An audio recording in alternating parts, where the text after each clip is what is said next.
ഹിളർ അലൈഹിസ്സലാമിന്റെ അറിവിലുള്ള ജ്ഞാനമറിഞ്ഞ മൂസാ നബി ഹിളർ അലൈഹിസ്സലാമിന്റെ അരികിലെത്തി. അവർ ഒരു കപ്പലിൽ യാത്ര പോയി. ആ കപ്പലിലെ ആളുകളെല്ലാം തന്നെ വളരെ നല്ലവരായിരുന്നു. അവർ മൂസാ അലൈഹിസ്സലാമിനെയും ഹിളർ അലൈഹിസ്സലാമിനെയും സഹായിച്ചു. കപ്പൽ ജോലിക്കാർ അവരുടെ അടുത്ത് നിന്ന് പണം ഒന്നും വാങ്ങിയില്ല. എന്നാൽ യാത്രക്കിടെ ഹിളർ അലൈഹിസ്സലാം കോടാലി കൊണ്ട് ആ കപ്പലിലെ ഒരു പലക എടുത്തു മാറ്റി. അത് കണ്ട് മൂസാ അലൈഹിസ്സലാം കോപിതനായി. നല്ലവരായ ഈ ആളുകളോട് നിങ്ങൾ എന്തിനാണ് ഇങ്ങനെ ചെയ്തത്? അദ്ദേഹം ചോദിച്ചു. ഹിളർ അലൈഹിസ്സലാം അവിടെ നിന്നും മറുപടി നൽകിയില്ല. പിന്നീട് വിശദീകരിച്ചു കൊടുത്തു. ആ കപ്പൽ എത്തിപ്പെടാൻ പോകുന്ന രാജ്യത്തെ രാജാവ് അവിടെ എത്തുന്ന നല്ല കപ്പലുകൾ പിടിച്ചെടുക്കുന്ന ആളാണ്. അതുകൊണ്ടാണ് ഞാൻ കപ്പലിൽ ദ്വാരമുണ്ടാക്കിയത്. അത് കണ്ടാൽ തീർച്ചയായും രാജാവ് ഈ കപ്പൽ ഉപേക്ഷിക്കും. ഈ മിസ്കീനായ ആളുകൾക്ക് അവരുടെ കപ്പലിന്റെ കേടുപാടുകൾ തീർത്ത് വീണ്ടും ഉപയോഗിക്കാൻ പറ്റും. എന്നാൽ കപ്പൽ പിടിക്കപ്പെട്ടാൽ അവരുടെ വരുമാന മാർഗം നിൽക്കും.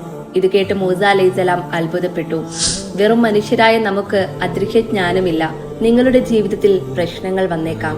അതെന്തിനാണെന്ന് നിങ്ങൾക്ക് മനസ്സിലാകുന്നില്ലെങ്കിൽ പോലും അള്ളാഹുവിൽ നിങ്ങൾ വിശ്വസിക്കുക.